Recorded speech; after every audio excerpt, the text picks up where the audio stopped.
Vous êtes nombreux au rendez-vous de votre magazine de chaque dimanche Info 7. Madame, Messieurs, bonsoir et bienvenue à tous dans ce numéro qui a le réel plaisir de recevoir pour vous. C'est quand même un habitué de Info 7, mais qui se retrouve pour la première fois sur ces plateaux avec ma personne à la présentation. Il s'agit de Norbert Yamba, actuellement directeur des cabinets du vice-premier ministre, ministre de l'Intérieur, Peter Kazadi. Bonsoir. Bonsoir, bonsoir madame, merci pour l'invitation. Eh bien, merci à vous aussi d'avoir accepté notre invitation. Vous avez bonne mine, c'est que ça se passe très bien à la vice-primature de l'Intérieur. Bonne mine, ça date de longtemps. Ah oui, hein, parce que ça fait quand même longtemps, je pense que même les téléspectateurs ont constaté que ça fait longtemps que vous avez disparu. Certainement qu'il y a des personnes qui se posaient la question, mais où est-ce que vous êtes passé? Est-ce que vous êtes toujours avec la famille présidentielle, l'Union pour la démocratie et le progrès social? Certainement, j'ose croire qu'il y a eu beaucoup de questions. Voilà pourquoi je dis vous avez bonne mine. Tout à fait, tout à fait. On est là et on continue à être là. Réduit au silence? Non, c'est un problème de travail. C'est pas la personne qu'on a connue à un moment. Non. Qui s'exprimait sur plusieurs questions d'actualité. C'est un problème de responsabilité. Ah, et oui. donc, en tant que directeur de cabinet du vice-premier ministre, je dois pouvoir sélectionner les informations avant de les rendre publiques. Et donc, je ne suis pas appelé à me prononcer n'importe quand et à n'importe quand. Mais sinon, vous suivez quand même de près la situation sociopolitique de l'heure en RDC. Tout à fait, tout à fait. Je rappelle ici que vous êtes quand même un candidat malheureux. C'était dans la province du Sankourou. Et comment se porte votre province? Est-ce que ça va? Certainement que j'ai été candidat gouverneur de province du Sankourou, ça c'est évident. On était 12 personnes, 12 candidats. Dans la course? Dans la course. Il y avait une seule personne, à la personne de gouverneur Lodi Gilles. Il est passé avec 15 voix. Et je l'ai suivi avec 7 voix. Et donc vous étiez en deuxième position? J'étais en deuxième position et le reste avait 0,000. Donc c'est une compétition de 12 personnes. Une personne a 15 voix. Une deuxième personne a 7 voix. Troisième personne, 1 voix. Et le reste, 0,000. Voilà. C'est que très clairement, j'ai été compétitif. Mais la politique a ses aléas. La politique a ses réalités. Et voilà. Alors, aujourd'hui, comment est-ce que vous voyez la gestion de votre province, si vous êtes satisfait? Parce que j'ose croire qu'en son temps, vous avez quand même eu un programme présenté pour le développement de cette province qui reste jusqu'à ce jour enclavée. Tout à fait, mais il faut reconnaître que notre province s'est toujours présentée comme problématique par excellence. Il y a pas mal de choses, pas mal de défis, etc. Mais nous, on a été en 2022, au mois de mai. Aujourd'hui, on est en 2023. Ça fait une année. Une année après. Et pour une province, 3 fois plus que la Belgique. 3 fois plus que la Belgique. 4 fois plus que le Rwanda. Oh là là. Donc c'est une province qui est presque un pays. J'allais dire un sous-continent. 104 000 km², plus que le Portugal, plus que le Luxembourg, plus que. Et donc, c'est pas n'importe qui peut prétendre pouvoir changer une telle province. Non seulement il faut avoir la vocation, mais il faut avoir la tâche pour pouvoir visualiser véritablement les enjeux. Mais il y a une année ne suffit pas. Je ne peux pas non plus tenir rigueur à celui qui est là, parce qu'il n'a fait qu'une année. Or, tous les problèmes sont à l'état d'animalité zéro. Vous avez la question de l'électricité. Une province qui n'a même pas une route asphaltée. Bien entendu, bien entendu. La vie est chère, enclavée. Tout à pas fait. d'infrastructure. Il y a 6 Une territoires. année, on ne peut pas faire grand-chose. Il y a 6 territoires. La moyenne du diamètre est de 300 km. Pour les territoires les plus éloignés, c'est 500-600 km du chef-lieu de la province. Et il faut se poser la question parce que donner l'électricité, donner l'eau, arranger les routes, construire des écoles, construire des centres de santé, des hôpitaux, etc. Ça nécessite des moyens. Et les moyens viennent naturellement de la mobilisation des ressources. Et ces ressources peuvent être véritablement les impôts et les taxes payés par les investisseurs. Ou les impôts payés par les fonctionnaires, encore que bon, voilà. la moyenne de paiement, c'est... Mais quand même, la province de Sankourou est l'une de provinces qui a eu plusieurs personnalités politiques en République démocratique du Congo, des ministres, de directeurs généraux, n'en parlons pas. Mais on constate, est-ce que c'est un manque de volonté dans les chefs des natifs de ce coin? Vous savez, les pouvoirs, quand on les partage, il y a des gens qui ont véritablement le pouvoir. Mais il y a des gens qui sont dans la périphérie du pouvoir. Et qu'est-ce que vous voulez dire par là? Je voudrais dire que je ne veux vraiment pas tenir rigueur à mes frères qui ont assumé des responsabilités. Ils étaient dans la périphérie du pouvoir. Lorsque vous comparez certaines provinces et leurs évolutions aujourd'hui, j'en ai la chance de les visiter, vous allez voir un individu en train de construire un immeuble, je ne sais pas d'autant d'étages, etc. C'est que très clairement, le vrai détenteur du pouvoir était peut-être en l'ombre. Mais ce n'est pas pour dédouaner mes frères. Certains ont assumé des responsabilités. Mais écoutez, lorsqu'on a une responsabilité, on est responsable politique, on n'est pas un programme. Hein. Le programme est réalisé soit par le gouvernement central, le gouvernement provincial ou le gouvernement local, à l'échelle de la ville. Mais il y a quand même des fonctions qui méritent aussi qu'on puisse faire des plaidoyers. Bien entendu, ouais. Bien entendu. Et comment expliquer que c'est maintenant qu'on voit, j'y étais quand même, et c'est maintenant que j'ai laissé qu'on commence à construire quand même une route? Ben, construire une route, non, mais écoute, c'est pas ça la performance. Mais je voudrais simplement dire que il est important, mes frères et sœurs, qui assument des responsabilités, qu'il faut faire voir votre présence au travers de votre capacité de plaidoyer. Parce qu'on ne peut pas comprendre. On a 6 territoires et la moyenne, je prends le territoire de Lomela. C'est même dimension que la République du Rwanda. Et Lomela a aussi des potentialités. Je dis potentialités, pas des possibilités. Et lorsque on a des hommes et des femmes qui sont choisis pour assumer des responsabilités, il est très clair que chacun puisse véritablement s'investir pour se convaincre d'abord et convaincre les autres collègues, de manière à intégrer les différentes préoccupations, n'est-ce pas, dans le budget, dans les programmes, etc. Là, il y a des petits couacs. On n'a pas suffisamment observé des grands projets réalisés. Et pourquoi? Et pourquoi? Parce que... On a l'impression de voir qu'il y a un peu de tiraillement de temps en temps. On a les institutions qui sont à Lusambo, il y a l'ODIA, mais Lusambo qui est plus conclavé même que l'ODIA. Et que dans le fond, il semblerait qu'il y a toujours des tiraillements, mais finalement... Ça ne manque pas partout, ça ne manque pas partout, mais la démocratie elle-même, c'est la gestion des contradictions. Il faut que tout un chacun puisse avoir l'élégance. On dit que quand les acteurs politiques ne s'entendent pas, disent les criminologues, il y a recrudescence de la violence. Et il y a prolifération de la pauvreté. Je crois qu'il faut que chacun tire des leçons pour dire que le bruit chasse les capitaux.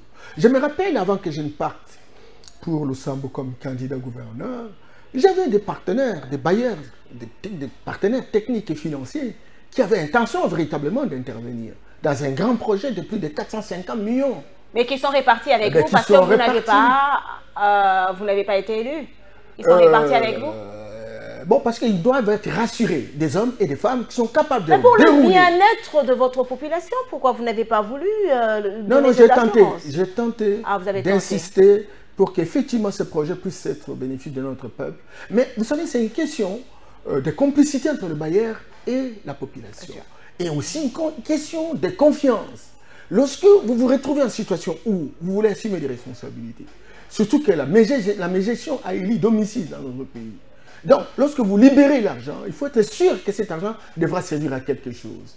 Et beaucoup ont hésité, en fait, parce qu'effectivement, je travaille avec eux plus d'une vingtaine d'années. Donc, il y a moyen aussi de rassurer. Je rappelle que vous êtes aussi dans les développements, de la gestion des projets, vous en avez quand même aussi l'expertise. C'est ça ma formation, c'est ça mon travail, avec la Banque mondiale, avec la Banque africaine, avec l'Union européenne, tous les systèmes de la...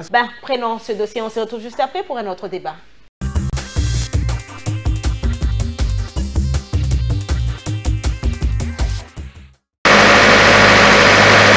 Le matin, la journée, comme le soir, on ne fait qu'entendre ces bruits des moteurs.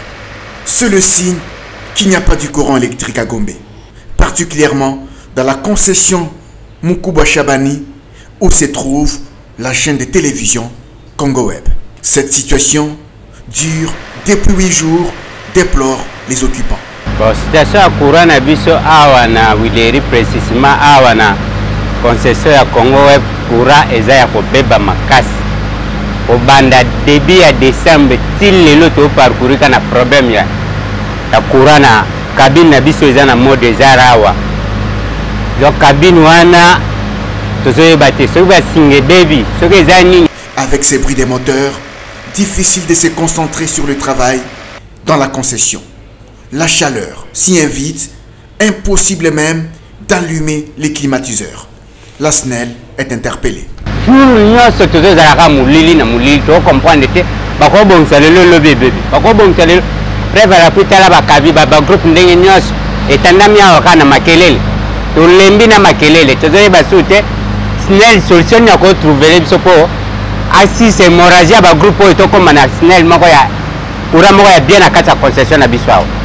Cette situation est vécue dans cette partie de la capitale depuis janvier 2023, mais les factures de la SNEL, elles, y sont toujours déposées.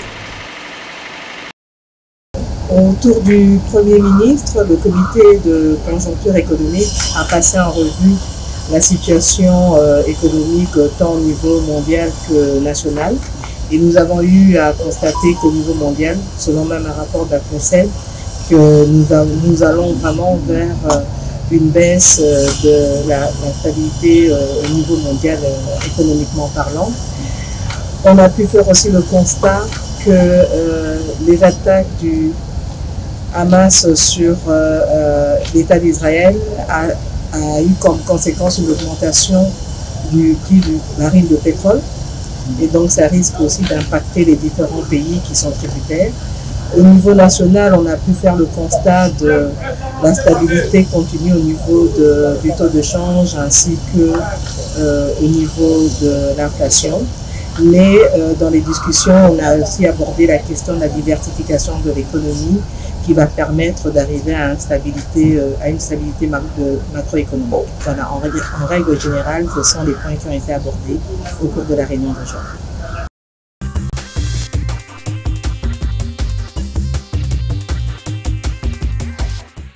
Social des Congolais, depuis l'avènement de Félix Antoine Tshisekedi, Norbert Yamba, dites-nous qu'est-ce qui a changé depuis. Beaucoup de choses ont changé.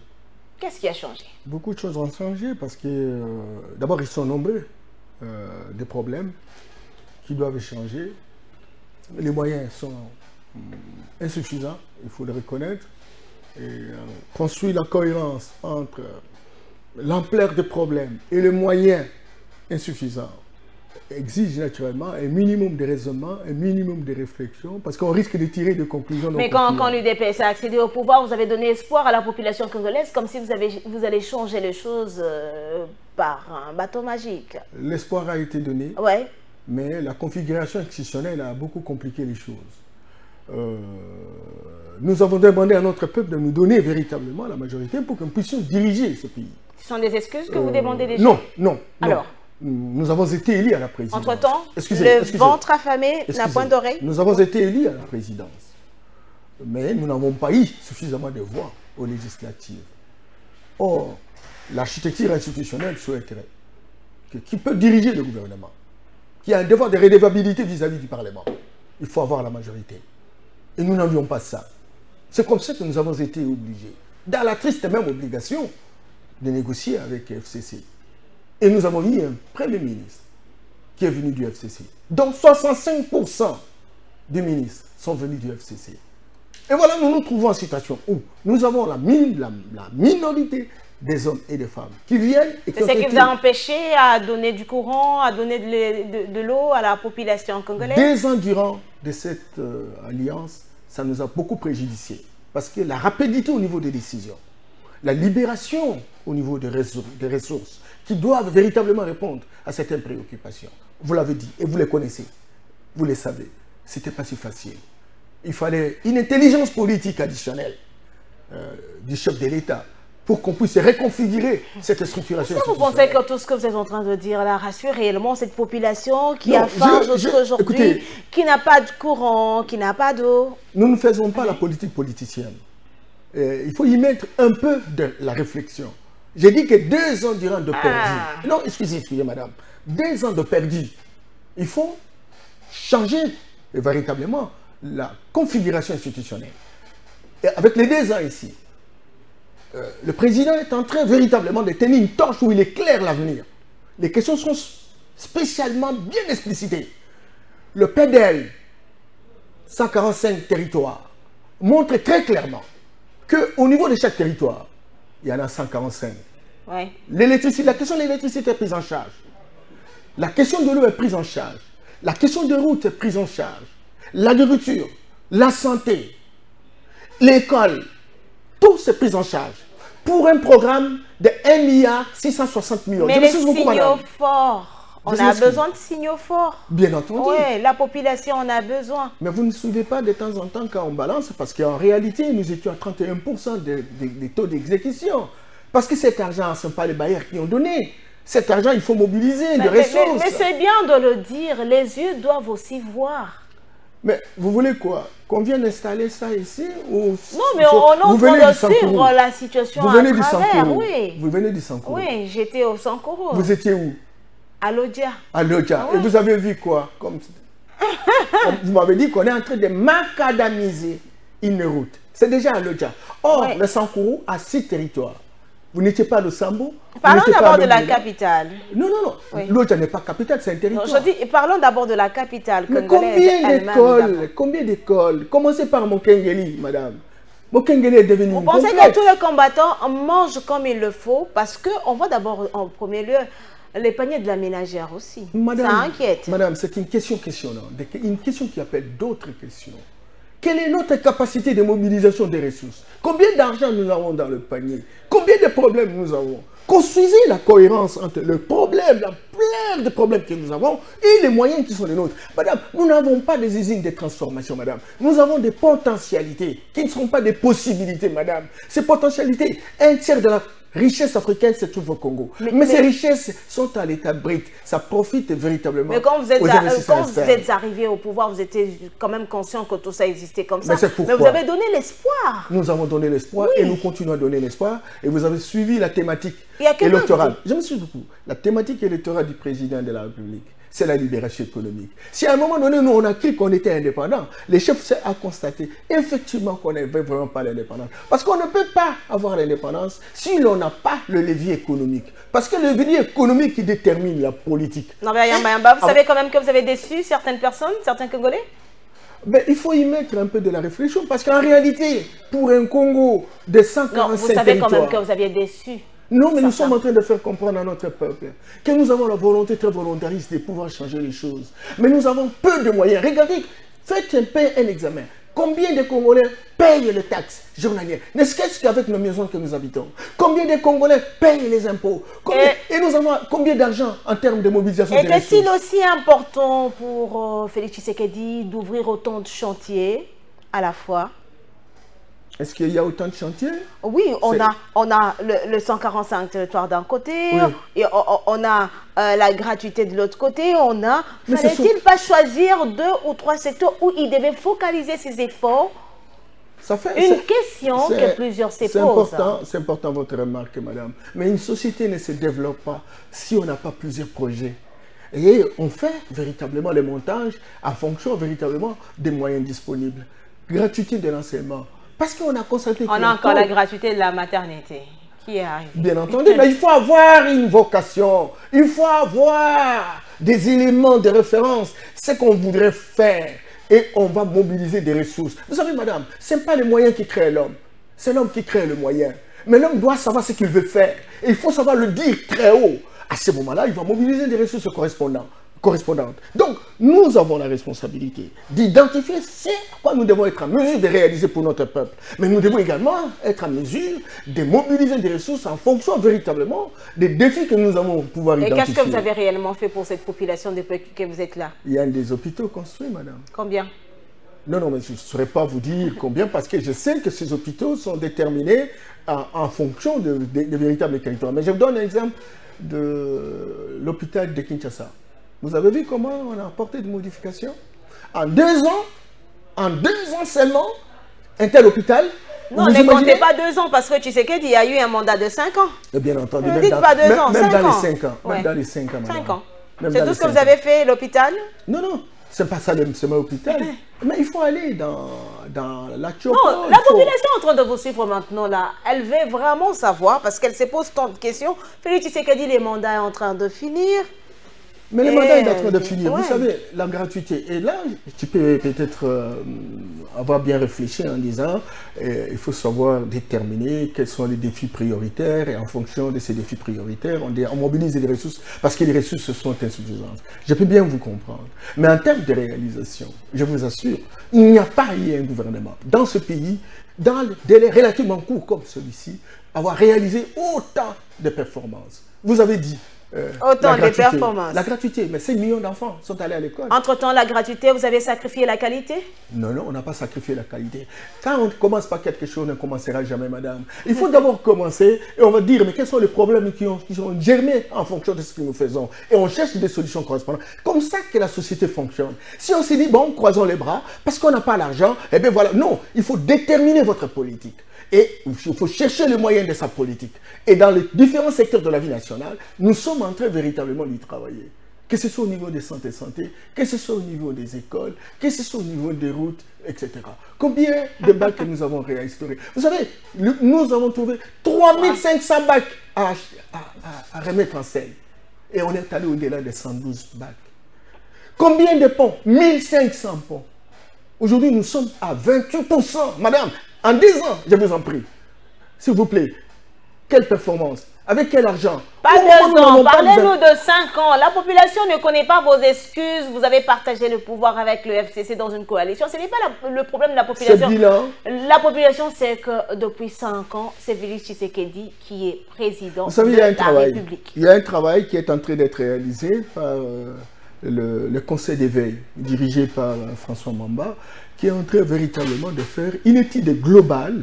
Je crois que c'est une étude qui est en terme et qui détermine les différentes prévisions qui ont été déterminées par le gouvernement Tshisekedi et les différentes réalisations.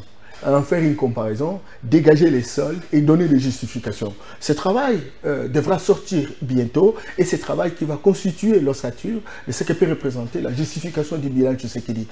Attendez-moi au tournant, le moment venu, parce qu'on se mettra d'accord sur cette consensus. Ça ne sera pas seulement un bilan Tshisekedi, parce que vous l'aviez souligné, vous avez quand même géré avec le FCC. Nous endossons la responsabilité. Donc le FCC peut aussi applaudir. Là où vous allez dire que vous avez réussi, c'est-à-dire qu'il y a aussi une part pour le FCC. Bien entendu, mais nous déplorons que la vitesse de traitement des dossiers a été telle que ça ne nous a pas permis véritablement d'avancer à la hauteur de ce que nous voulions faire.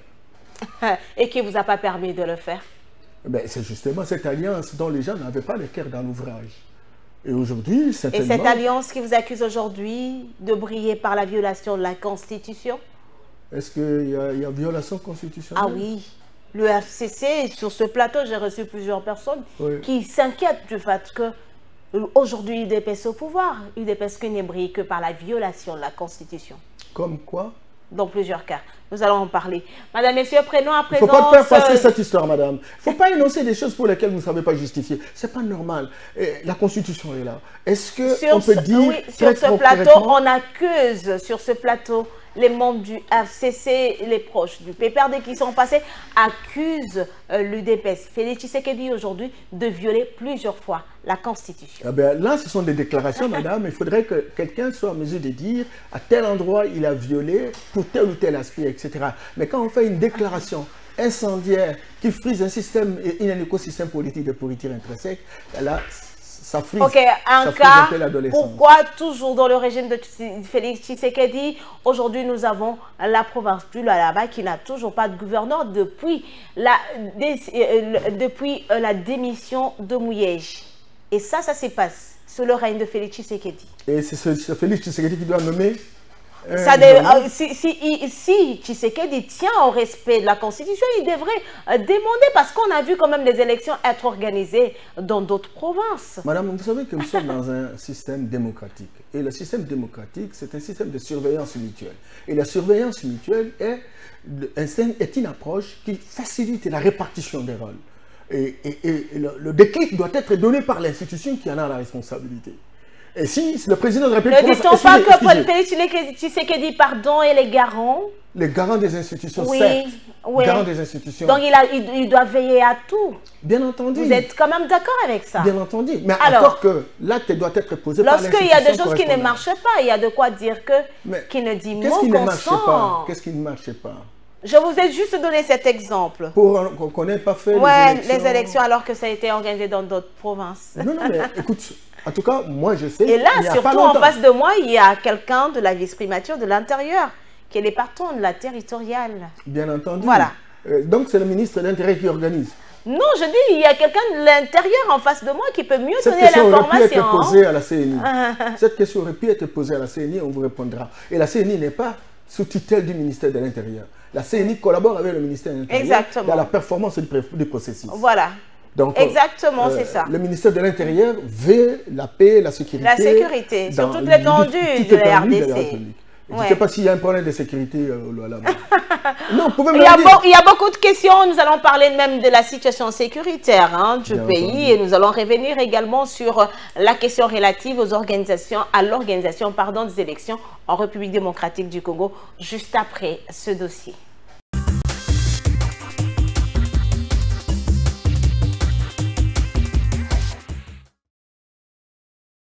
Le premier ambassadeur des Émirats Arabes Unis en RDC a été reçu par le président du Sénat, Modeste Bahati Lukwebo. Les questions liées à la diplomatie parlementaire, la coopération économique, les processus électoraux ainsi que d'autres sujets d'actualité étaient au menu de cette audience. L'hôte du speaker de la Chambre haute a reconnu les relations entre la RDC et son pays sont excellentes.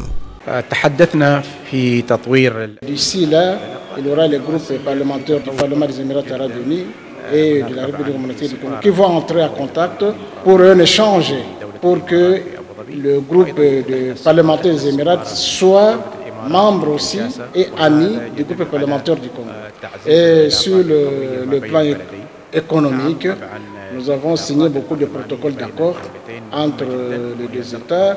Entre autres, il y a les projets en eau profonde qui est en cours à Banana, vers le Matadi. Et il y a des projets dans le cadre de l'éducation qui est déjà en cours, qu'on a déjà signé. Et d'autres projets qui, bientôt ici, on va signer le protocole d'accord entre les deux États. Donc, les relations sur le plan économique, franchement, sont au bon fixe aussi. Le diplomate émirati a également saisi cette occasion pour émettre le souhait de voir la partie est de la RDC retrouver la paix afin de lui permettre de bien se développer et de booster le développement de l'Afrique. À ce sujet, l'ambassadeur des Émirats Arabes Unis a réaffirmé l'engagement de son pays d'œuvrer pour le retour définitif de la paix en République démocratique du Congo.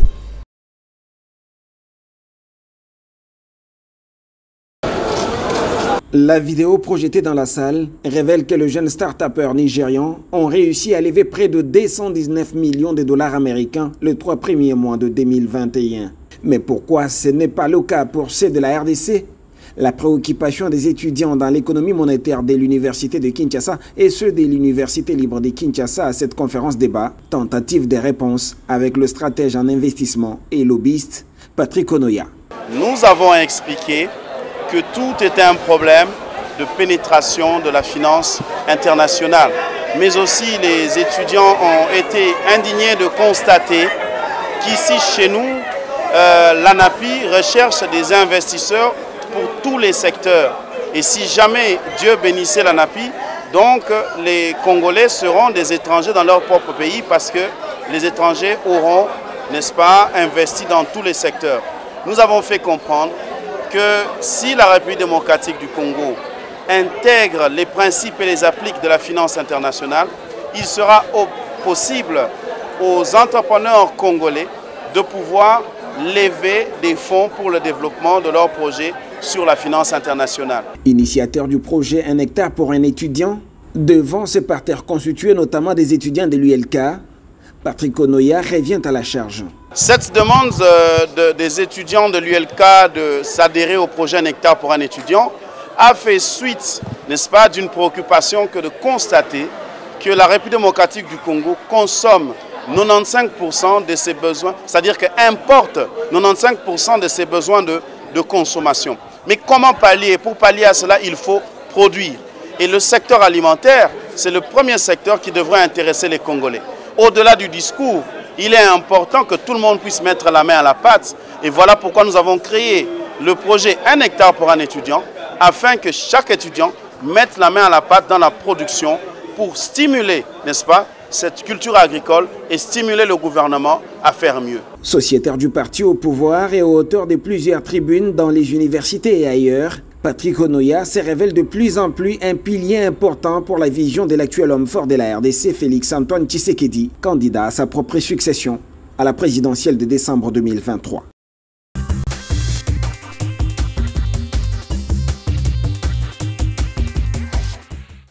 Alors, Norbert Yamba, dites-nous, un pays comme la RDC, vous parlez des réalisations de Félix-Antoine Tshisekedi, on n'a pas d'avion, pour avoir aujourd'hui un passeport, c'est un casse-tête.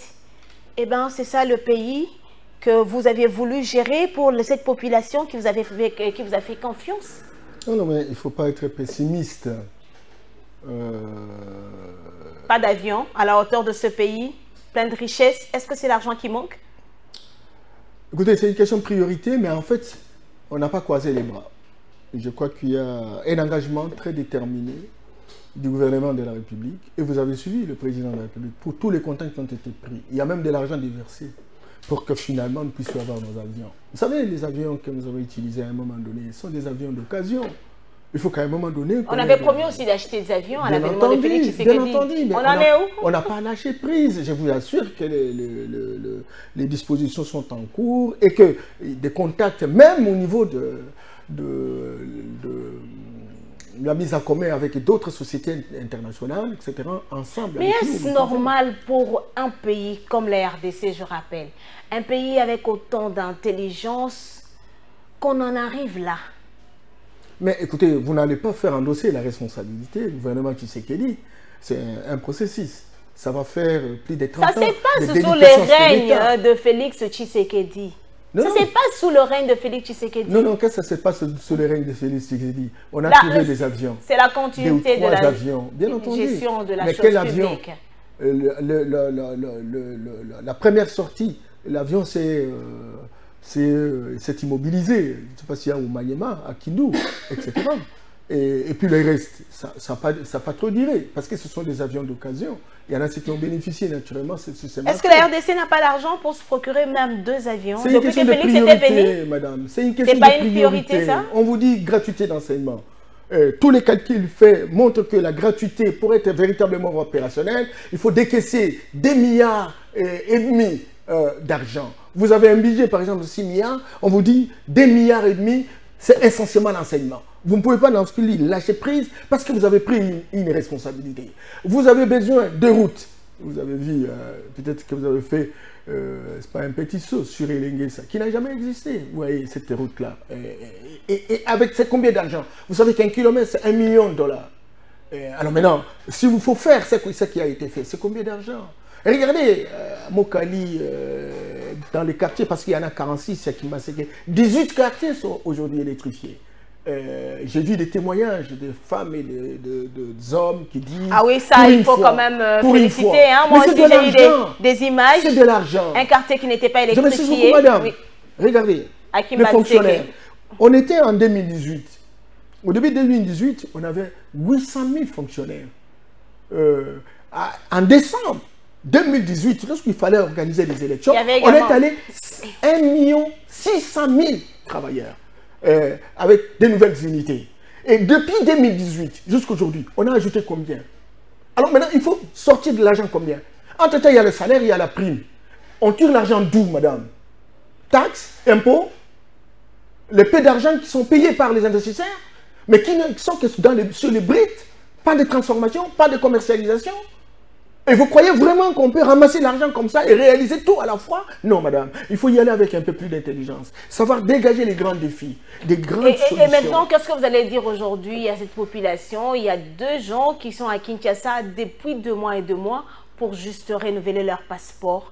Et il n'y en a pas. Une seule machine qui était disponible en panne tantôt Donc, même pour avoir un passeport, c'est Madame, vous savez qu'il y a eu beaucoup d'informations qui ont coulé sur cette question des passeports. Alors, dites-nous la vérité. Je me suis beaucoup. Oui. Je n'ai pas... Moi, je ne travaille pas au ministère des Affaires étrangères. Je suis désolé, mais c'est à là que vous pouvez vraiment tirer la vraie information. Mais ce que je sais, c'est que, dans ce genre de circonstances, lorsqu'on met en doute un certain nombre de passeports, on met en doute celui qui a bénéficié avec tous ceux qui ont participé naturellement dans la réalisation de tel ou tel passeport. Qu'est-ce qu'on fait? Il faut lancer un marché. Et quand on lance un marché, il faut analyser. Et le marché lui-même prend 3 mois, justement, pour faire comprendre, de manière à avoir des soumissionnaires crédibles.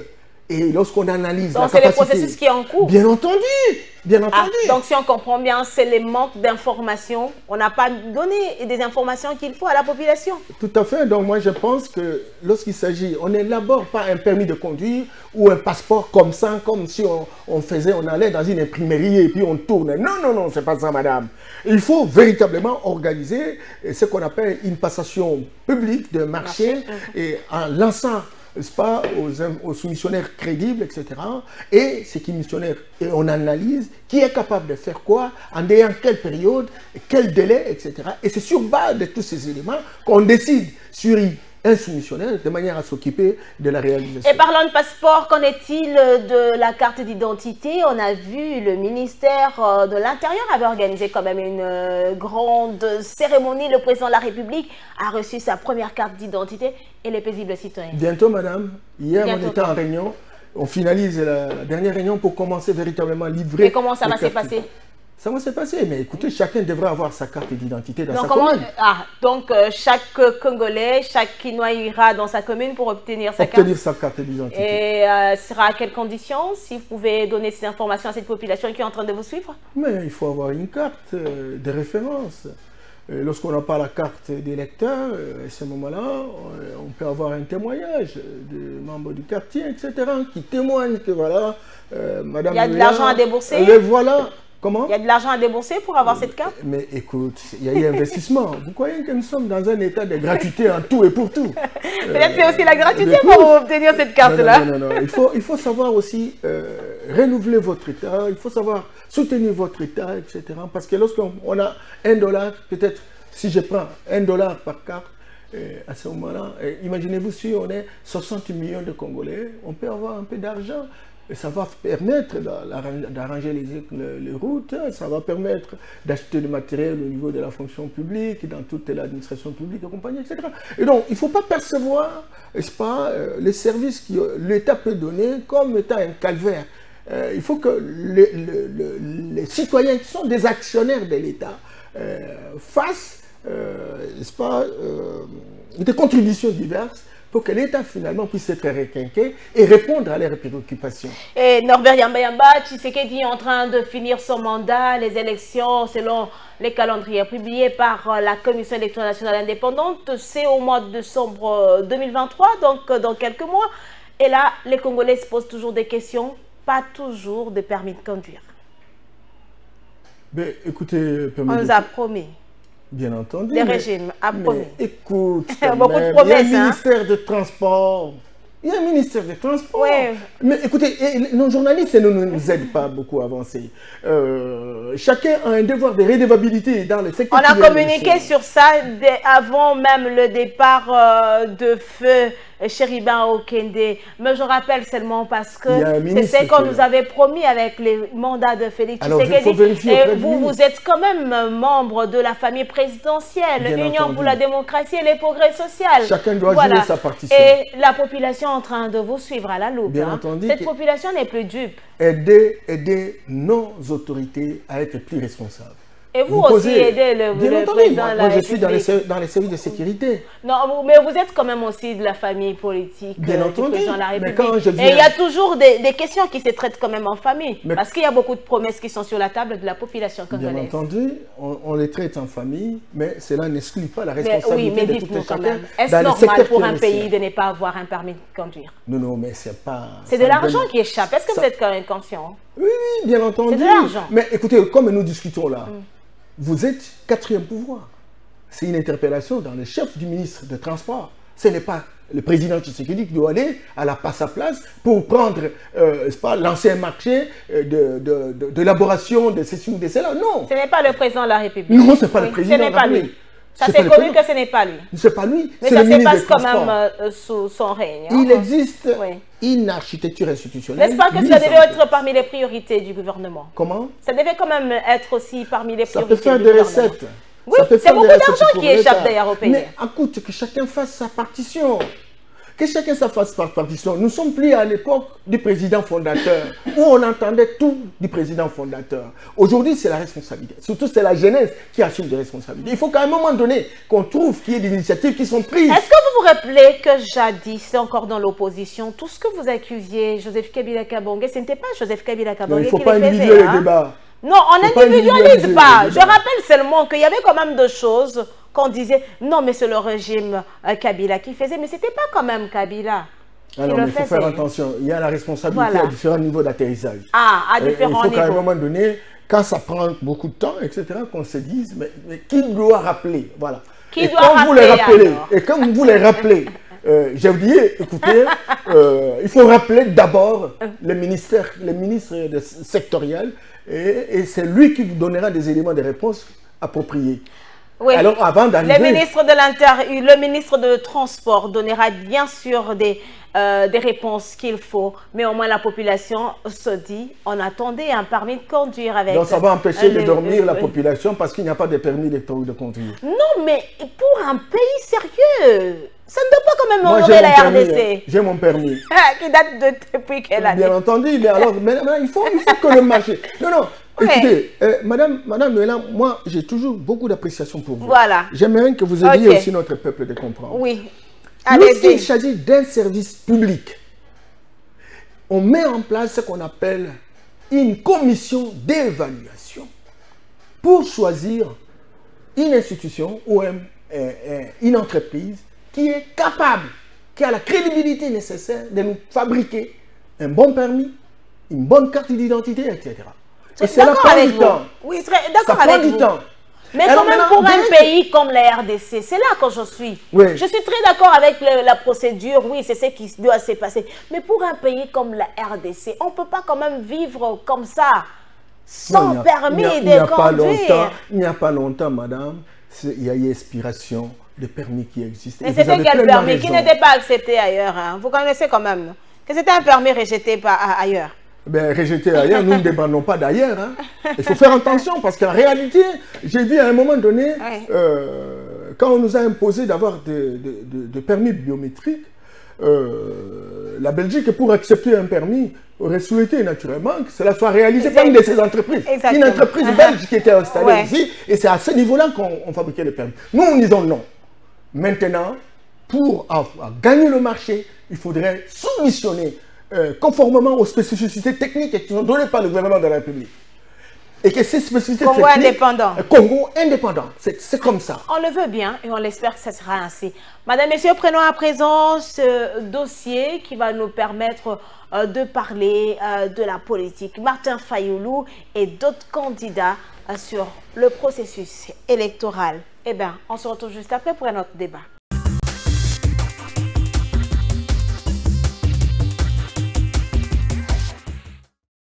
Norbert Loué est président du parti politique Union des Républicains, donne son avis sur la présidentielle prévue en décembre prochain. Norbert Loué estime que la CENI est en dépassement de 2 jours par rapport à la date prévue par la Constitution.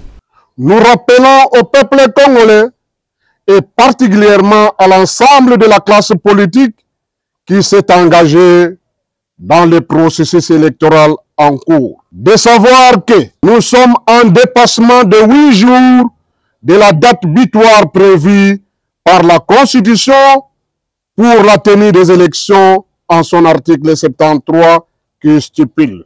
Le scrutin pour l'élection du président de la République est convoqué par la CENI 90 jours avant l'expiration du mandat du président en exercice. Le scrutin quadruplé tel que voulu par le régime en place devrait avoir lieu au mois de septembre de l'année en cours. Sans justification, ce régime a bien voulu plonger notre pays dans le vide juridique. Il estime par ailleurs que la CENI veut plonger les pays dans une crise de légitimité. D'où les institutions en place, particulièrement la CENI, a plongé de nouveau notre pays dans une crise de légitimité. Aujourd'hui, ces dirigeants n'ont ni droit, ni qualité de parler, ni d'engager le peuple congolais sur tous les plans, notamment politiques et diplomatiques. Cette crise s'ajoute à celles qui existent déjà, politiques et sécuritaires. Crises qui ont fait entrer dans une zone de turbulence notre pays aujourd'hui divisé et dont une partie se trouve sous occupation du Rwanda et de l'Ouganda. Notons que le numéro 1 du parti politique Union des Républicains Norbert Luyeye annonce une série de manifestations publiques pour contrer la CENI. Nous avons annoncé que dans la campagne, il y a $1. Ok? $1 ou 2500 francs congolais pour l'élection de Martin Fayoulou. Et ça peut être. Et ça peut être. Et ça peut être. Bobandi campagne ou on a Togo Tchabanini. Tout la qui s'abango que c'est le peuple qui doit financer la campagne de notre président. Les alités mbongo ya muyibi. Les alités moto za na maluwa golobate. Aye koyem sabino kako na kopesa bino boye. Na kopesa bino kopesa nini? Lobana bato. Programme na yo ndenge nini? Makamuni no kusala pona kelasi. Makamuni bidon no kutapa na kelasi. Makamuni no kusala pona agriculture. Makamuni no kusala pona infrastructure banzela. Makamuni no kusala pona hôpitaux, mai, électricité. Makamuni okosala pona ba congolaise na ba congolais comme un entrepreneur, pas en entreprise, pas en industrie. J'ai dit ça, Bango. Ma commune nous ça pour l'écologie. Sans maladie, so et bebaté. Théokani, Boti Kalamalamu, Nzambe abate la bino.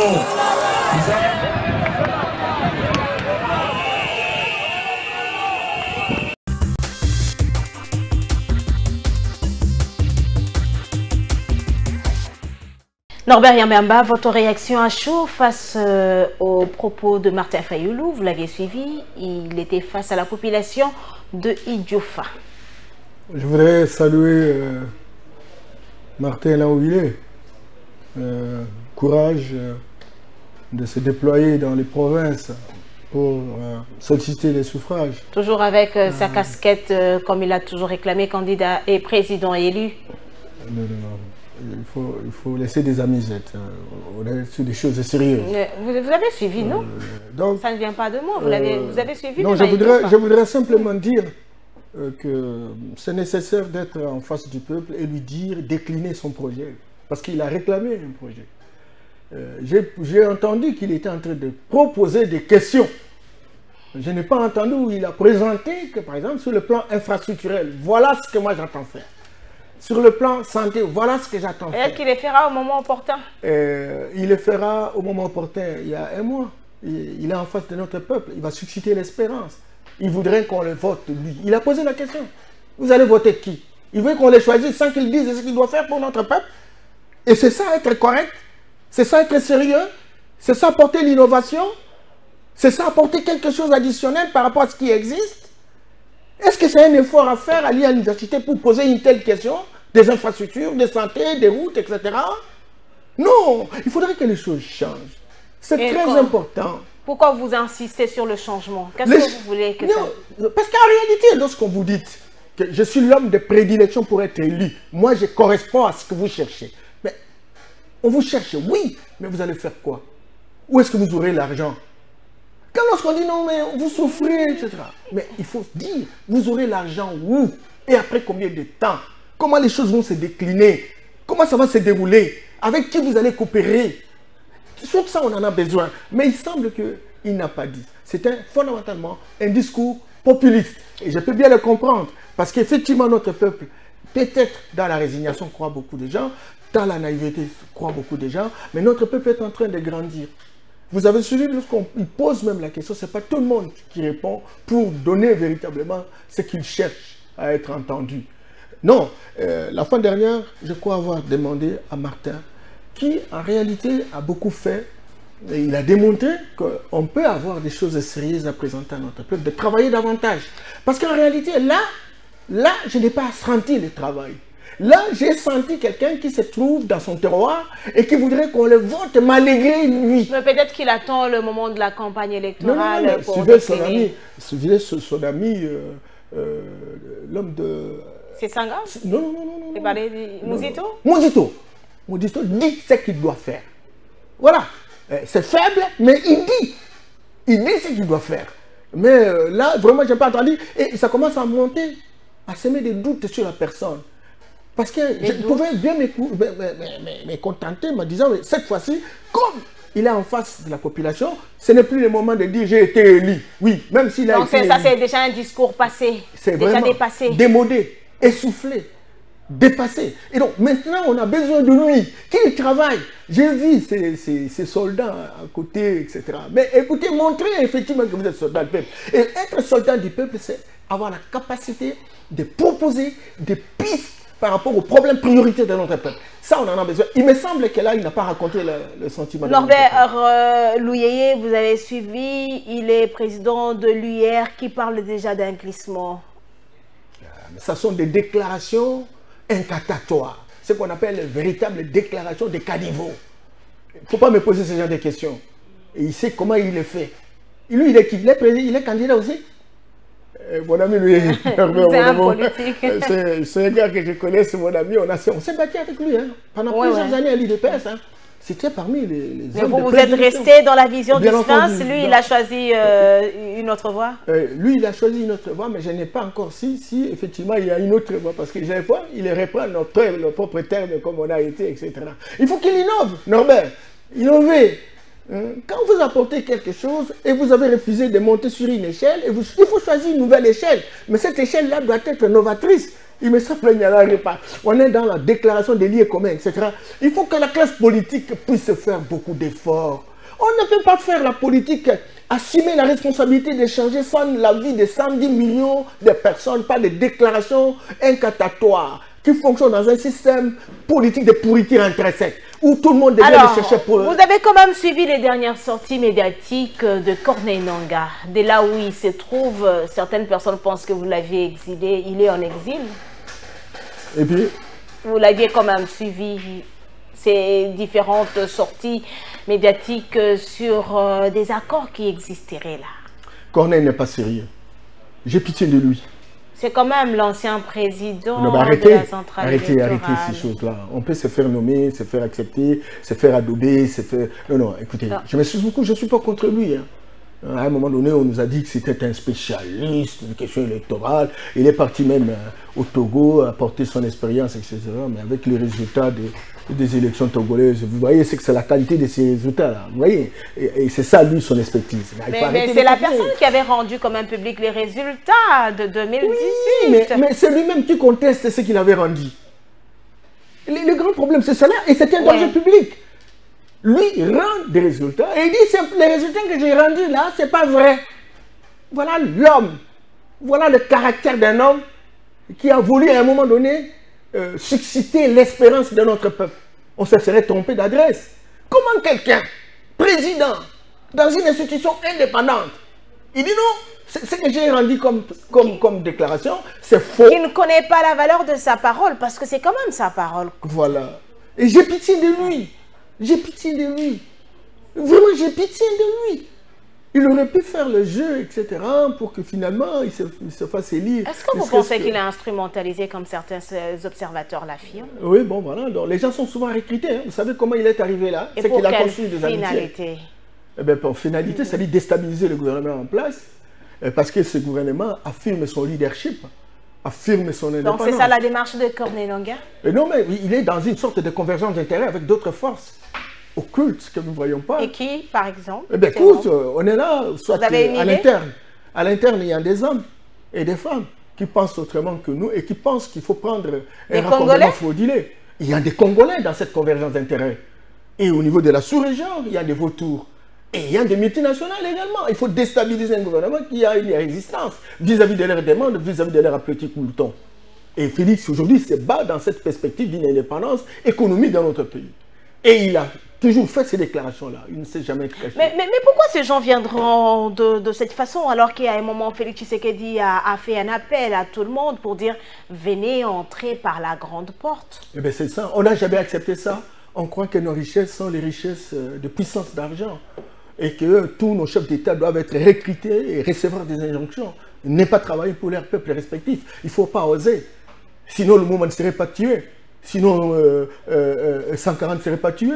Sinon, Sylvano Solbio ne serait pas tué. Sinon, Kwame Nkrumah ne serait pas parti. Sinon, quelqu'un comme Sékou Touré ne serait pas sanctionné. Voilà, donc, quiconque dans cette génération qui vient et qui croit que le Congo, c'est un pays de prédilection qui a des ressources naturelles qu'il faut exploiter, mais voilà un procédé d'exploitation. Celui-là devient un danger public, il faut lui créer des problèmes, le déstabiliser, organiser des milices. Et donc, vous affirmez qu'à ce jour, Félix Tshisekedi est un danger pour certaines personnes? Félix Tshisekedi est un danger pour les puissances d'argent. Parce que les puissances d'argent veulent bien prendre nos ressources. Vous savez, aujourd'hui, nous sommes dans une situation de transition énergétique. Et le Congo a des minéraux stratégiques. Alors, Norbert Yamba, pour quelle raison les gens refuseraient d'entrer par la grande porte? Eh bien parce qu'ils ne veulent pas dépenser l'argent, ils veulent prendre gratuitement en s'entendant avec ceux qui sont au pouvoir. Ça s'appelle le système patrimonial. Le système patrimonial, c'est un système de recrutement de nos dirigeants pour être au service de puissances d'argent, devenir des héritiers de la colonisation. Et donc, ils reçoivent en retour la maintenance au pouvoir. Vous voyez? Et ils créent ce qu'on appelle la mendicité internationale. C'est-à-dire aller dans le sens de pouvoir demander des aides et la nourriture, tout ce système des Nations Unies fonctionner, etc. Montrer que nous sommes nous-mêmes incapables, nous sommes alors que la RDC est un pays déjà qui se dit un pays indépendant. Et donc le discours du président Félix Tshisekedi remet en question, n'est-ce pas, cet écosystème politique de politique intrinsèque, c'est cet écosystème qui a permis naturellement que nous travaillions comme des bébés sous biberon. C'est cet écosystème qui a fait que nous soyons comme des enfants et que l'Occident puisse justement avoir une mainmise sur nos ressources. Et ça, on recrute parmi nous et donc des gens qui sont favorables à ça et qui finalement donnent l'impression d'être à la hauteur de pouvoir changer la situation. Or, ils n'ont pas d'offre politique, ils n'ont pas d'horizon politique et ils peuvent pas. Je ne dis pas que tous ne peuvent pas en avoir. Peut-être qu'il y a des gens ambitieux, ça c'est évident. Encore qu'il faut le démontrer. Mais il ne faut pas faire des choses cache-cache, etc. pour être en connivence avec des puissances occultes qui sont en train véritablement de déstructurer, de désarticuler, de désintégrer notre pays. Nous parlons processus électoral en cours en République démocratique du Congo. Nous avons eu quand même des députés provinciaux, des députés nationaux, avec Félix-Antoine Tshisekedi aujourd'hui à la magistrature suprême. Est-ce que vous pensez que les hommes qu'il y a aujourd'hui à l'Assemblée, dans les assemblées, bien sûr, assemblées provinciales, mais aussi à l'Assemblée nationale, méritent encore la confiance du peuple congolais? Bon, il y a un problème réel au niveau de la performance des décisions qui sont prises et de la capacité d'exécution de ces différentes décisions à différents niveaux d'atterrissage.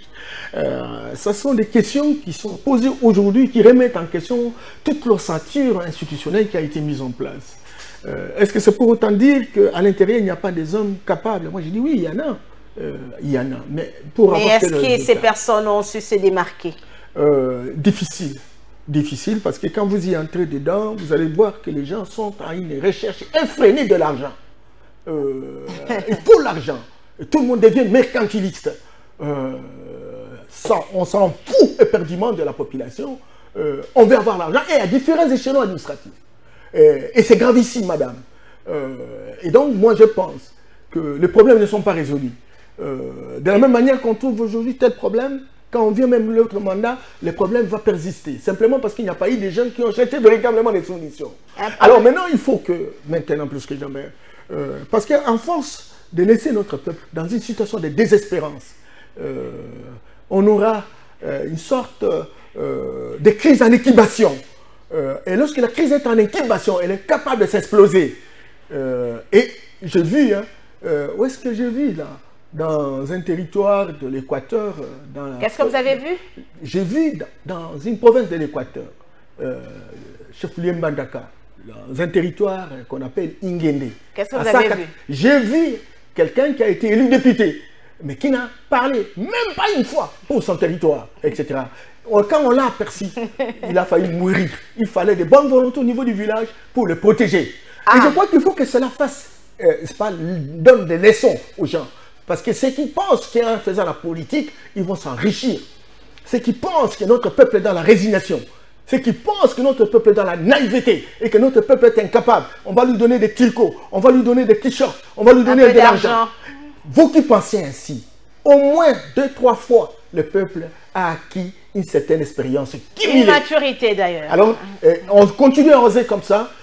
Pensez que vous avez l'argent que vous avez volé et que vous êtes capable d'acheter les gens. Vous trouverez sur le terrain. Vous reconnaissez quand même qu'il y a des gens qui ont volé de l'argent. Mais écoutez, comment on nous a dit ici que 15 milliards étaient volatilisés, non? Lutte contre la corruption, c'est le cheval de bataille du chef de l'État. Bien entendu. Il n'a pas pu. Non, pourquoi il n'a pas pu? Aujourd'hui, lorsque vous entrez dans une institution, vous trompez seulement qu'il y a IGF, tout le monde a croire à faire. Donc, voilà, on en parle encore. Nous allons pouvoir prendre ce dossier qui va nous permettre de continuer de parler du processus électoral en cours avec la Commission électorale nationale indépendante. Est-ce que les conditions sont réunies pour que la RDC ait ses élections dans les délais constitutionnels?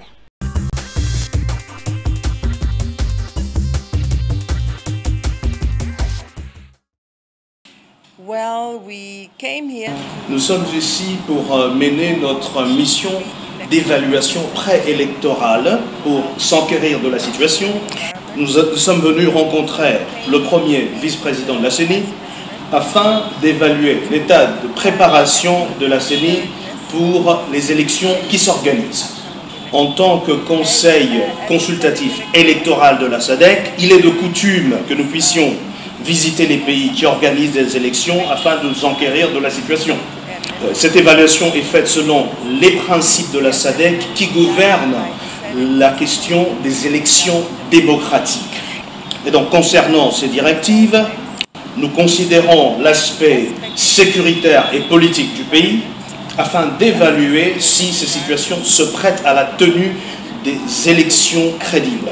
Nous évaluons également le cadre juridique de l'État membre en nous plongeant particulièrement dans la loi électorale, afin de savoir s'il y a eu des réformes qui sont liées au processus électoral.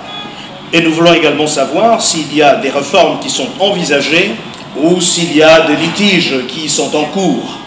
Et enfin, nous considérons l'état de préparation de l'organe chargé, bien évidemment, de gouverner les élections, et dans ce cas, il s'agit de la CENI.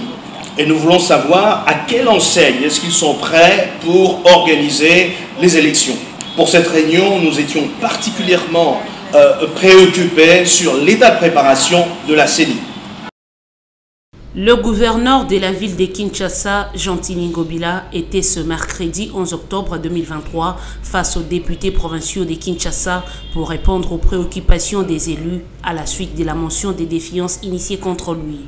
Après lecture de cette motion par l'un des signataires, les députés provinciaux ont rejeté à l'unanimité cette motion faute des fonds et formes.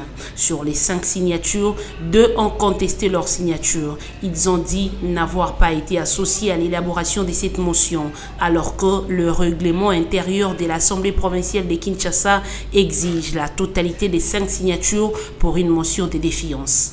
Pour une motion de défiance, ainsi, le gouverneur Gentili Ngobila Mbaka reste en fonction. La salle a contre motion pour lobby pour rejeter motion de défiance.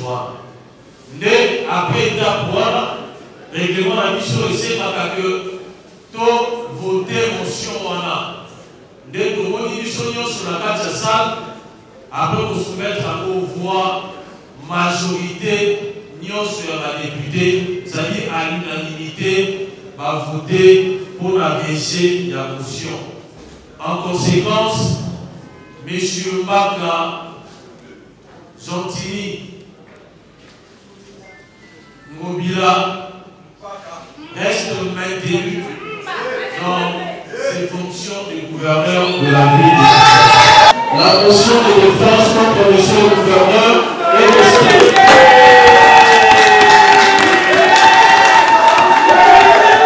Au cours de cette séance plénière, l'on a noté l'absence très remarquée du président de cet organe délibérant, le pasteur Godempoy, qui entretient des relations tendues avec l'exécutif provincial de Kinshasa ces derniers temps.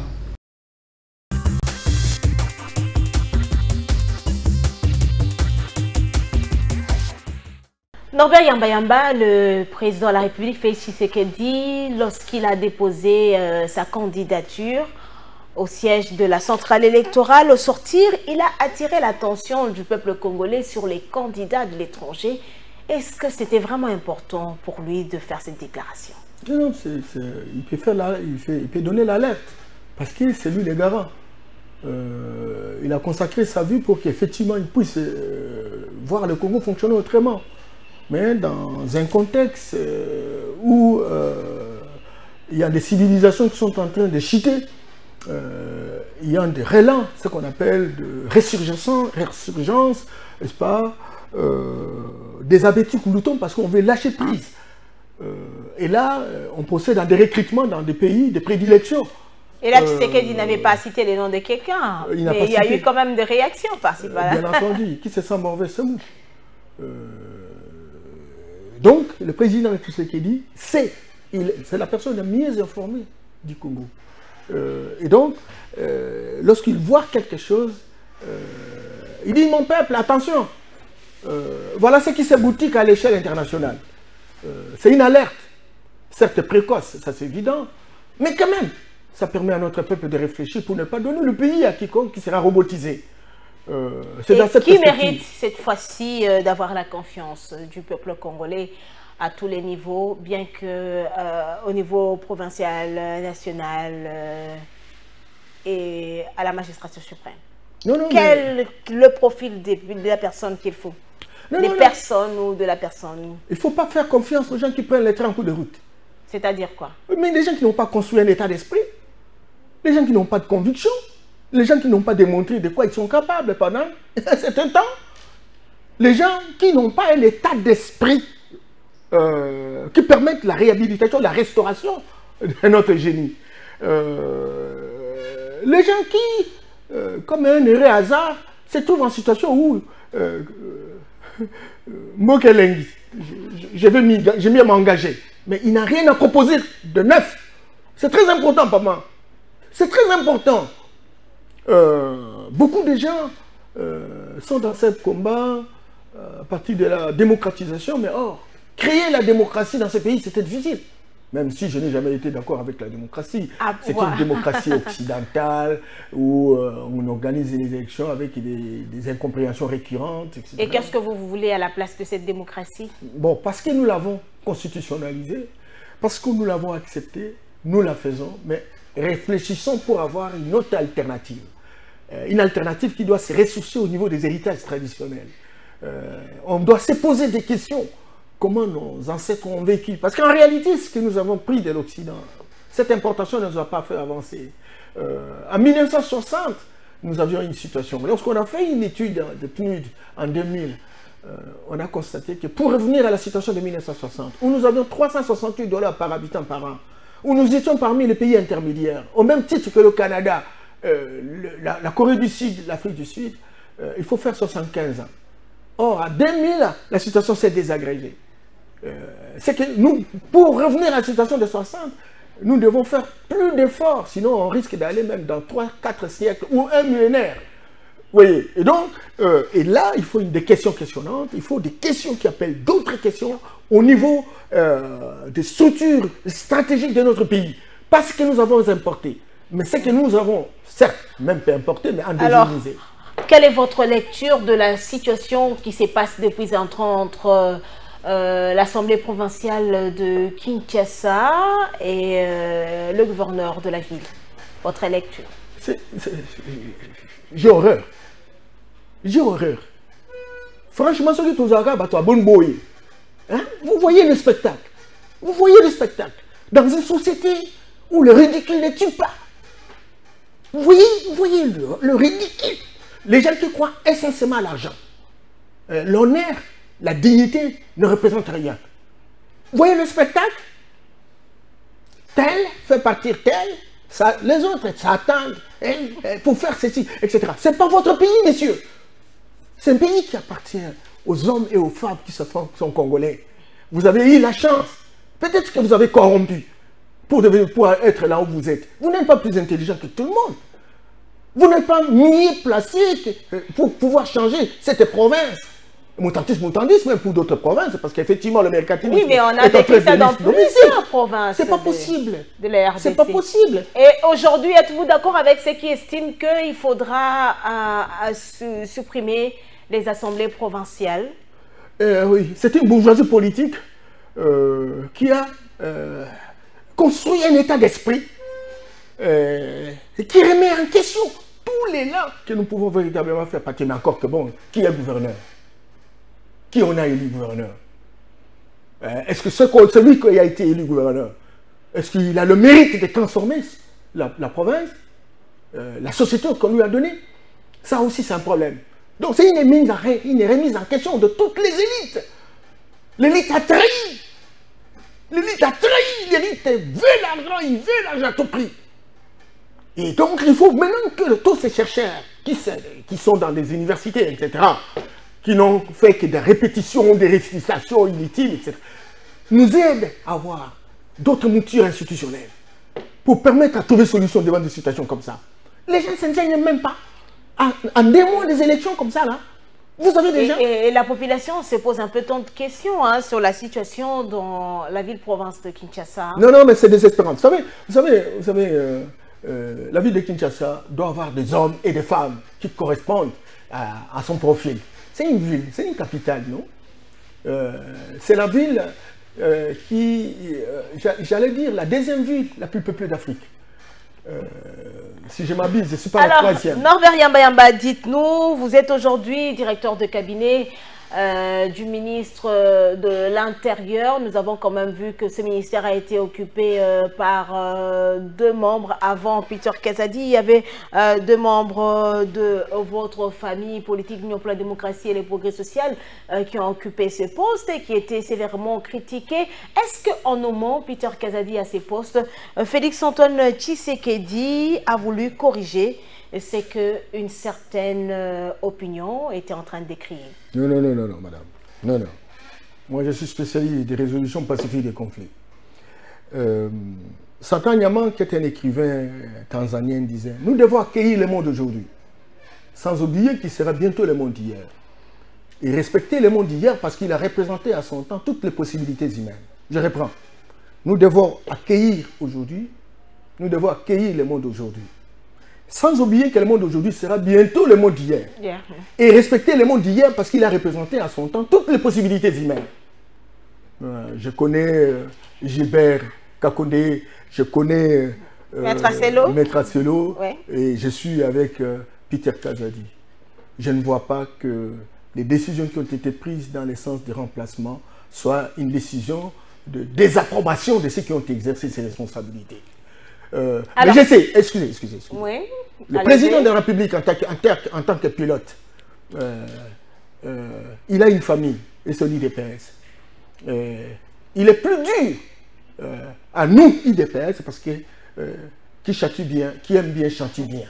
Et il est capable de changer tel pion pour tel endroit, parce qu'il a besoin d'avoir tel ou tel résultat.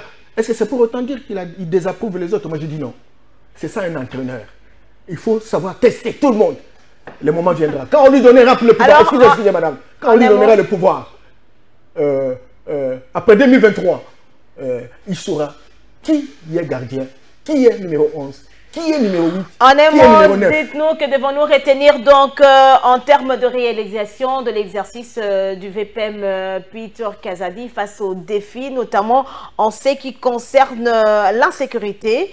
urbaine dans la capitale de la République démocratique du Congo? Ben, écoute, avant de parler du bilan... Il y a aussi cette question des embouteillages qui continue de faire parler plus d'une personne. Avant de parler du bilan, il faut savoir combien de mois Peter Kazadi est là. Quelques réalisations. Depuis le mois d'avril. Aujourd'hui, on est au mois d'octobre, donc ça va faire 5 mois et demi. Voilà, donc 5 mois et demi. Parce que le Congo a besoin... Il avait quand même des défis en face de lui. Bien entendu. Tu as entendu le système kidnapping. Aujourd'hui, on en parle de moins en moins. Et qui a apporté la dynamique? Qui a travaillé pour que finalement on puisse se mettre hors d'état de nuire. Aujourd'hui, il y a une perspective pour changer même le fonctionnement de la sécurité au niveau des institutions. Au niveau des provinces, au niveau local, c'est-à-dire villes, communes, etc. Il y a ce qu'on appelle des structures qui ont mis en place, structures de sécurité. Embouteillage. C'est-à-dire, excusez, les mesures d'application sont là. Le Premier ministre a sorti les décrets. Aujourd'hui, ce n'est plus dans les conseils de sécurité au niveau provincial ou local qui est simplement des agents de sécurité. Il faut aussi associer la population représentée par des corps intermédiaires. C'est une loi déjà disponible et nous sommes véritablement dans le déroulement opérationnel de cet état des choses. Embouteillage. Nous avons organisé et nous continuons à organiser des retraites, des rencontres pour analyser qu'est-ce que nous devons faire pour lutter contre les embouteillages. Vous savez que ce n'est pas aujourd'hui qu'on va changer toutes les avenirs, non. Mais nous disons qu'il faut déjà travailler avec la police de roulage qui fait ce travail. Et regardez, madame, au début, lorsque vous êtes le matin, ces policiers sont là. Vers le soir, ils ne sont plus là. Comment ils mangent? Comment ils travaillent? Nous avons pensé qu'il faut requinquer. Ça, c'est très important. Et nous avons aussi pensé qu'il y a moyen de faire ce qu'on appelle le système de relève. Ceux qui ont travaillé le matin peuvent se reposer et ceux qui on prend. Mais aussi, on a identifié comment travailler de telle sorte que c'est une route amplement fréquentée. Mais est-ce que même ces personnes-là sont réellement à la hauteur de la tâche? C'est ça aussi le problème. Mais alors maintenant, quand on dit requinquer... Parfois, il y a la population qui accuse ces agents commis qui sont... Requinquer, ça veut dire renforcer les capacités opérationnelles de tous ces agents qui sont appelés à assurer la sécurité et à réguler les embouteillages. Ça veut dire leur donner les équipements nécessaires, ça veut dire leur payer comme il se doit, pour que quelqu'un ait honte de prendre de l'argent et d'arrêter telle ou telle personne pour des raisons parfois inutiles. C'est ça le travail. Et ça ne peut pas se terminer de manière automatique. Il faut faire tout un processus. Il faut qu'il y ait de lois, il faut qu'il y ait des mesures d'application, il faut qu'il y ait un suivi, des évaluations, etc. Alors, et ça, c'est le travail que nous... Prenons ce dernier dossier pour parler de la situation sécuritaire.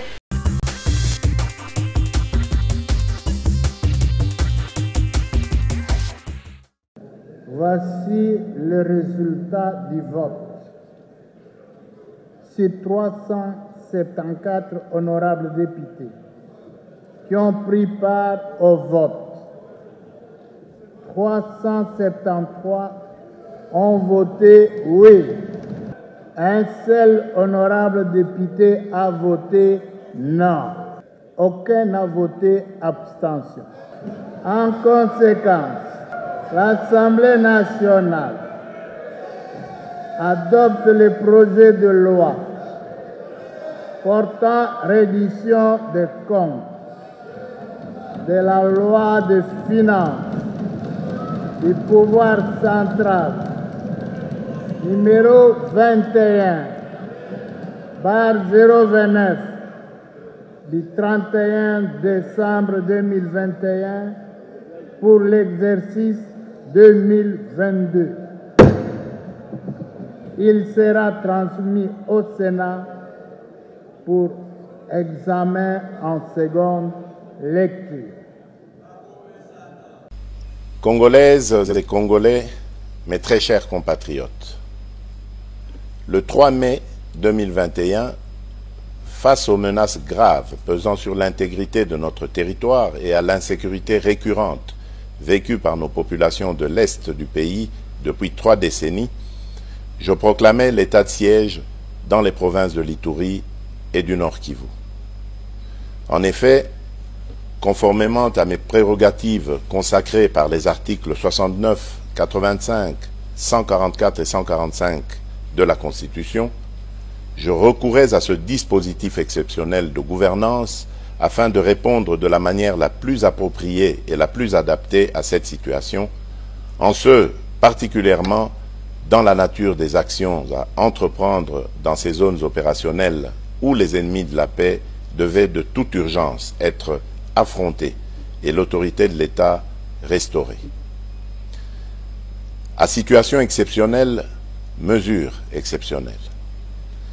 Il demeurait limpide que la mise en œuvre de ce dispositif s'accompagnerait d'un régime restrictif des libertés publiques, non sans incidence sur le mode de vie habituel de nos populations, immédiatement sensibilisées à consentir à d'importants sacrifices en guise de soutien patriotique à cette lutte pour la survie de notre nation.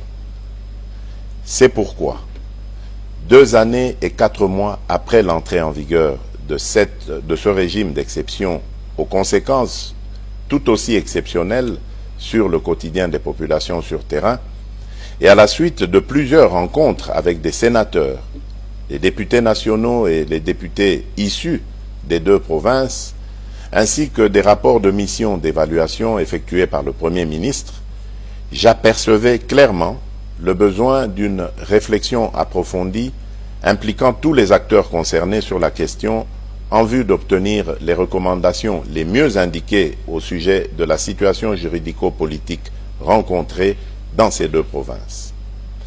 Cette réflexion devait toutefois avoir lieu tout en veillant à préserver les avancées significatives socio-économiques, politiques et sécuritaires acquises par la gouvernance militaire de l'état de siège. Face à la prolongation de cette situation exceptionnelle et soucieux de prendre en compte les aspirations profondes du plus grand nombre de forces vives de la partie est de notre pays, j'ai donc instruit le Premier ministre d'organiser et de convoquer une table ronde politique sur l'évaluation de l'état de siège dans les provinces de l'Ituri et du Nord Kivu, organisée du 14 au 16 août 2023 à Kinshasa.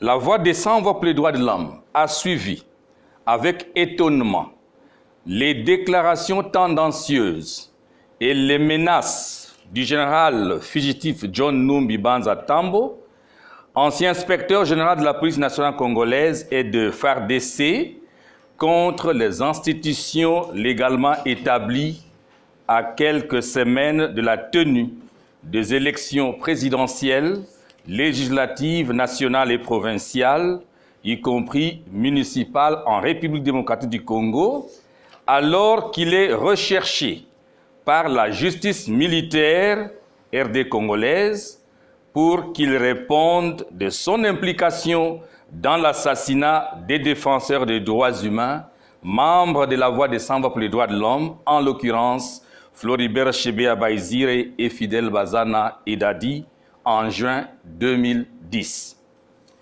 En effet, pour la Voix des sans-voix pour les droits de l'homme, le général fugitif John Numbi constitue un grand danger public pour tous les défenseurs des droits de l'homme tant qu'il continuera à jouir de l'impunité dans cette affaire.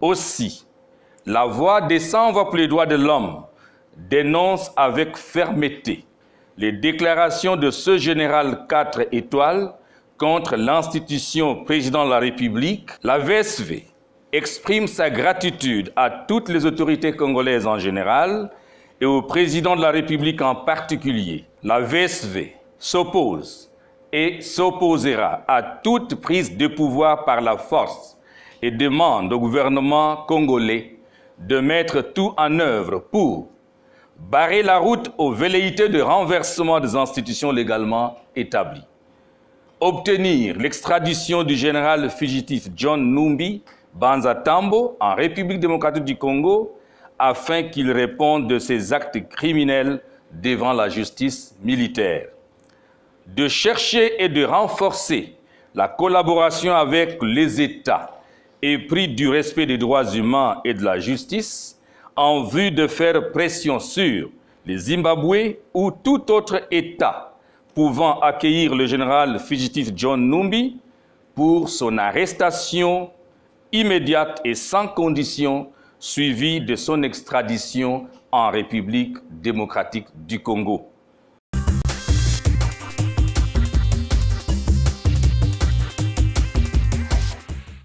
Norbert Yamba, comment avez-vous trouvé cette sortie médiatique de la voix de Sans Voix autour des déclarations de John Numbi? Je voudrais saluer cette déclaration qui fait allusion à un ami personnel, Floribert Chebeya, avec qui nous nous sommes battus depuis le début des années 80 pour que notre pays fonctionne autrement et que les droits humains soient respectés. Floribert sait qu'il est mort en bon soldat. Et les bons soldats, les meilleurs soldats meurent sur les champs de bataille. La preuve, c'est que la VSV continue à faire ce travail. Le travail pour lequel vous avez sacrifié votre vie. La question de savoir les sorts qu'il faut réserver à John Numbi, certainement que... Toujours en fuite. Toujours en fuite. C'est une question qui est de la responsabilité de la justice et que la justice sera d'application. Pour le reste, Floribert, là où il est, moi je suis panafricaniste, je crois à la terre de nos ancêtres, je crois à l'existence d'un monde de méritants, ceux qui ont mené une vie sur cette terre des hommes au service de la communauté. Ces gens-là vivront à l'éternité et nous espérerons pour que nous puissions mieux travailler de manière à véritablement atteindre l'objectif que les gens se sont battus. Félix Tshisekedi met en place un dispositif transitoire et graduel pour la levée de l'état de siège dans les provinces du Nord Kivu et de l'Ituri. Et de l'autre côté, on rétablit l'autorité civile. Qu'est-ce qu'il a voulu concrètement dire lorsqu'il parle d'un dispositif transitoire et graduel? En fait, on est dans les deux provinces un problème. Nord Kivu, Ituri. Nord Kivu, Ituri. Oui, il y a certaines populations qui ne sont même pas encore enrôlées jusqu'à ce jour. Bien entendu, non enrôlées. Il faut y aller. Le commerce qui était autrefois la base de la vie de tous ces gens-là n'est plus très opérationnel. Les frontières sont devenues trop poreuses. Le commerce entre les différents pays voisins n'est plus opérationnel. Le déplacement des réfugiés. Aujourd'hui, non réfugiés à nous sont au nombre de 498 000, n'est-ce pas, en Ouganda. 498 000. La situation est grave. Il fallait prendre des mesures exceptionnelles, n'est-ce pas, d'établissement d'un état de siège, avec des militaires à la tête. C'est ce qui a été fait. Lorsqu'on analyse la situation, en termes de doses, d'activité de la violence, ça diminue. Et ça diminue, mais ça accentue véritablement la pauvreté. Qu'est-ce qu'il faut faire? Il faut assouplir les mesures.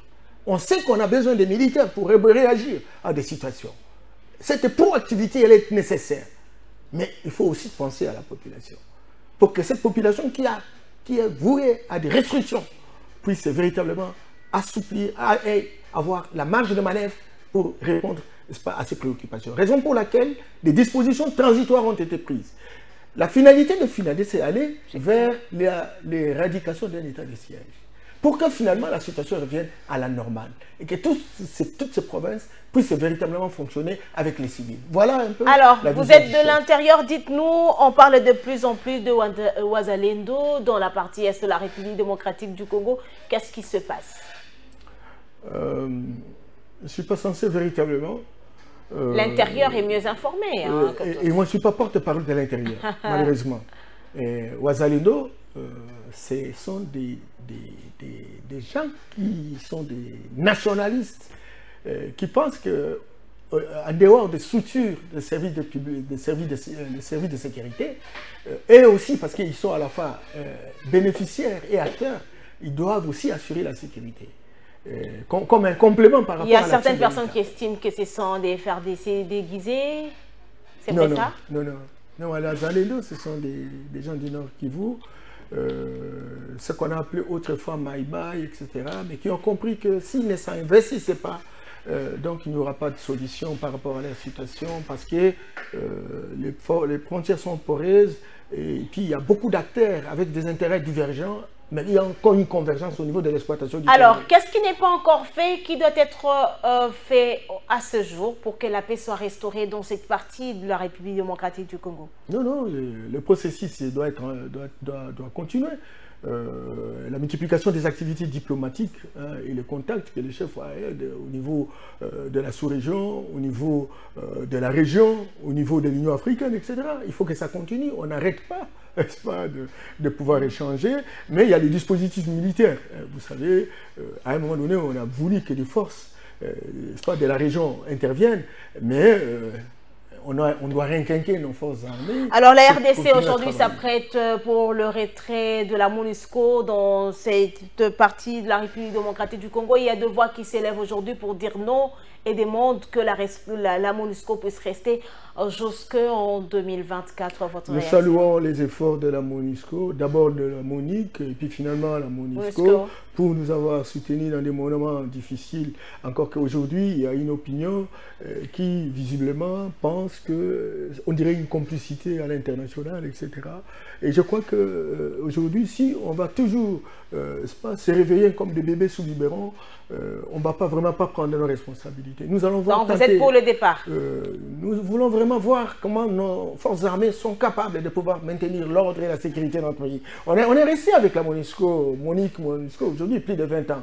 Et alors, tentons l'expérience avec nos forces armées. Est-ce que nous n'allons pas réussir? Si ça ne réussit pas, nous faisons partie véritablement des Nations Unies. Nous allons les appeler, pourquoi pas? Mais il ne faudrait pas que leur expérience soit malheureuse, en fait. Alors, Norbert Yambalamba, nous sommes pratiquement vers la fin. Dites-moi, votre ministère a fait depuis un temps objet des accusations faisant état de l'usurpation des compétences. Les cas, par exemple, des nominations à travers la République démocratique du Congo. Le ministère de la décentralisation avec Eustache Mouyanzi, voilà, estime que cela fait partie de ses prérogatives. Je ne suis pas vraiment envoyé par mon chef. Je présente toutes mes excuses. Une question qui vous met mal à l'aise? Non, ça ne me met pas mal à l'aise. Parce que les textes, que ce soit les lois, il y en a 21, les textes réglementaires, ils sont nombreux, etc., montrent très clairement que la question de la territoriale relève de la compétence du ministère de l'Intérieur. Mais soyez rassurés que le ministère de l'Intérieur a toujours fonctionné avec 4 composantes. Il y a la composante intérieure, sécurité, décentralisation et affaires coutumières. Mais avec le changement en mars, la décentralisation s'est retirée du ministère de l'Intérieur pour faire un ministère autonome, un ministère d'État. Mais il y a une répartition de rôles par rapport à ça. Moi-même, j'ai exercé les fonctions de directeur de cabinet adjoint en charge de la décentralisation. Je connais ce que cela représente. La décentralisation est une technique de gestion. Et cette technique de gestion pousse au développement des entités territoriales décentralisées. Tandis que le ministère qui s'occupe de l'ordre public, de la sécurité, c'est le ministère de l'Intérieur. Et à différents niveaux d'atterrissage, que ce soit gouverneur, maire de la ville, je me souviens beaucoup, je termine, administrateur du territoire, chef de secteur, chef de chefferie. Donc, ce personnel-là, c'est un personnel de la territoriale. Donc il n'y a pas usurpation? Non, il n'y a pas usurpation, mais le ministre d'État en charge de la décentralisation doit travailler de telle sorte qu'il mette en place une approche qui permette le développement de ces entités pour qu'elles quittent des entités de répercussion pour devenir des actifs, ou des répercussions de subordination, pour devenir des entités d'initiative, de décision et d'impulsion.